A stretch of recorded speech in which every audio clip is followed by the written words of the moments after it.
Dakop sa ginpatigayon nga drug bypass operation sa City Drug Enforcement Unit. Ang barangay Tanod kaupod ang live-in partner sini kag si alias Jessa sa Zone 6 Barangay Kalumpang Molo, Iloilo City, alas 8 sang gabi Agosto 15. Ginkilalang mga arestado sa Sierra May Garcia, 37 anyos kag ang live-in partner sini nga si Fritz John Acelo, 38 anyos, kag si Jason Asilo, 42 anyos, ang Ludsay residente sa nasambit nga barangay. Pinagi sa police pusher buyer na baklan si Garcia sa duwa ka plastic sachet sa ginapatian shabu sa balor nga 10,000 pesos nga bypass money. Dugang nga nakuha sa paginakop sa mga arestado ang 13 paged kabultos ng ginapatian shabu, duwa ka coin purse, isa ka keypad cellular phone, isa ka lighter kag isa ka rolyo nga aluminum foil. Sa interview sa Radyo Bandera Iloilo kay Police Lieutenant Colonel Antonio Benitez Jr., chief sang CDEO, iya ginpayag nga nagdangat sa 3 kasimanang ilang monitoring antes gin kasang nasambitan nga operasyon. Dugang pa ni Benitez nga madamo sang kilala nga mga user ang mga arestado nga nagabakal sa ginapatian shabu. More than 3 weeks na napag-validate mo sa iya.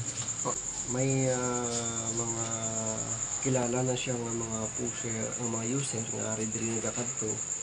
Ang iba nagkakalain man ang mga trabaho kag ini siya makontak mo lang kag gina-distribute niya. So mayara man yung nagkakadto diri. Kinabanta naman sa 60 gramos ang recover nga suspected shabu nga may ara sang estimated market value nga 408,000 pesos.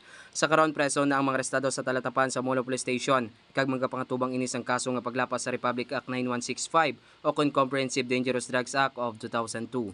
Kagini si Kabanderang Eric Canizares nagabandera sa matudtuod nga serbisyo publiko kag kalingawan sa Iloilo.